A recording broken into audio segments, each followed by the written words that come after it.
Powered by the Montana Television Network. This is the 5:30 News on KPAX, Montana's news leader. Good evening, I'm Kent Lutz, and it has been a cloudy and rainy day, but that is expected to change as we move into the beginning of the work week. Let's go to our Storm Tracker Weather Center with meteorologist Russ Thomas for more. Russ? Thanks, Kent. Yeah, what we are looking at is exactly what you're saying. We do have a few showers right now scattered around western Montana, more so the higher elevations, but we are seeing a little bit of rain spitting out in the valleys from time to time. What will happen is over the next couple hours, these showers will diminish and in fact disappear, and then the clouds will eventually do the same, and that's going to leave us with a clear start to your day. One exception, a few spots, especially valleys, could see some patchy dense fog early in the morning hours on Monday. Current temperatures on the cool side, 49 Kalispell, 47 in Missoula, some 30s out there around the state as well. We'll have more coming up in just a few minutes. Thanks, Russ. We have a new total as support continues to pour in for our Montana Wildfire Relief Fund.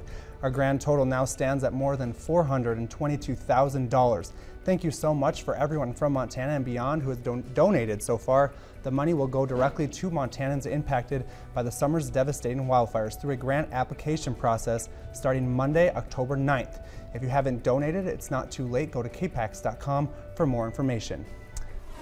Pumpkins of all shapes, sizes, and colors were grown in a small patch of land just off of Mullen Road. Today, a group of volunteers helped collect them for the coming holiday. However, with unpredictable weather, there was a concern that less people would show up to help harvest the over 500 pumpkins that were grown over the last year. It rained last night. I was a little bit worried that we wouldn't have people show up, and so I'm thrilled that we've had so many people come out just wanting to help out and make a difference. Gibson Snyder prepared, planted, and cared for these pumpkins all year to make sure they were in great condition. He said that if you're going to purchase pumpkins this fall, it is always best to purchase them where your money is going to stay straight into serving our own community. That's what I love about this project is it gives people a way to plug into helping the homeless community. And so by providing these pumpkins, people can spend money they were already going to spend, and instead of having it go to a corporate grocery store bank account somewhere, it's going to stay in Missoula taking care of people who don't have a home right now as we head into wintertime. We sold for $10 online and then picked up October by St. Patrick Hospital. For more information, you can visit www.pumpkinsforthepov.org. Northern Rocky Mountain Grotto held their second annual cave camp in the town of Monarch, located in the Little Belt Mountains over the weekend. MTN's Josh Meny was there hanging out with 125 caving enthusiasts who came from 13 states and 2 Canadian provinces. I'm here hanging on a rope at the Intro to Vertical Caving workshop, where I'm learning how to rappel into and climb back out of a vertical cave. Keynote speaker, legendary caver Bill Steele pioneered caving in Montana in the 1970s and 80s. His team enjoyed Montana's wilderness, where they had to climb high to go deep. They took techniques they learned in Montana down to southern Mexico, where they ventured into the deepest known cave in the Western Hemisphere. Climb very high in the mountain, go very deep inside the mountain, come back out high in the mountain, and then go down off the mountain. Yeah.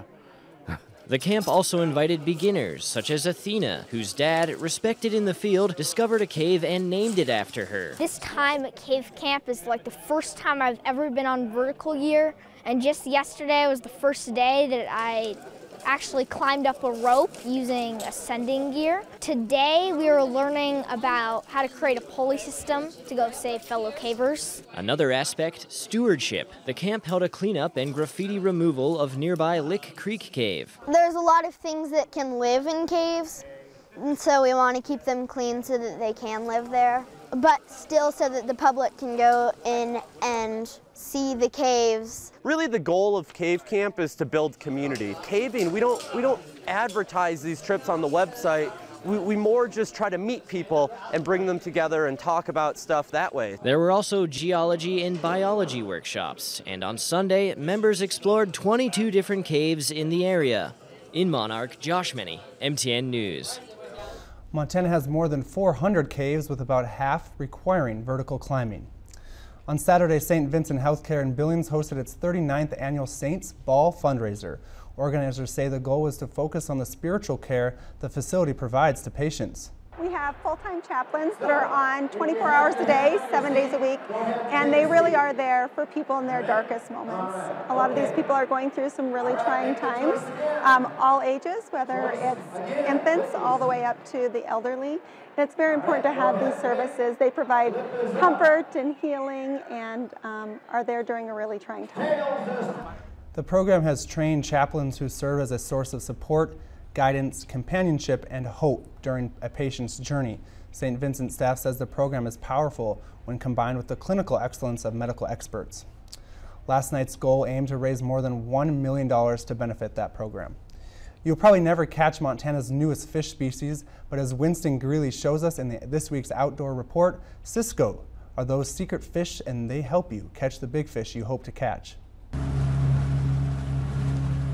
Fort Peck Reservoir produces some big fish, from salmon to lake trout to walleyes.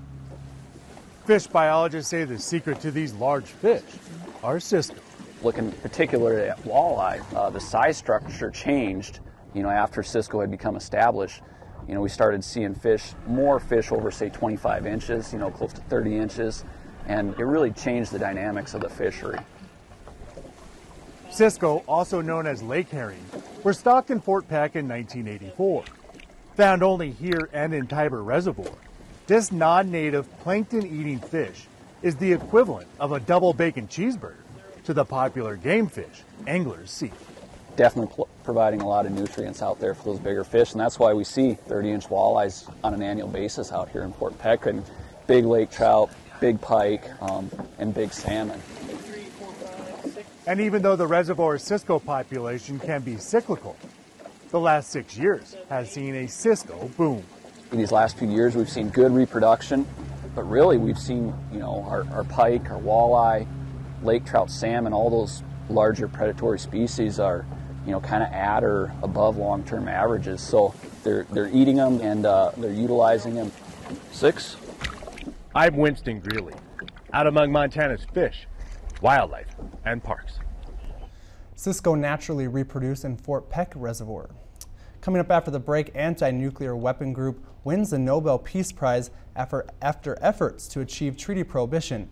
Plus, as officials continue to search for a motive of the Las Vegas shooting, some of the injured are trying to grasp what happened to them. Stay tuned.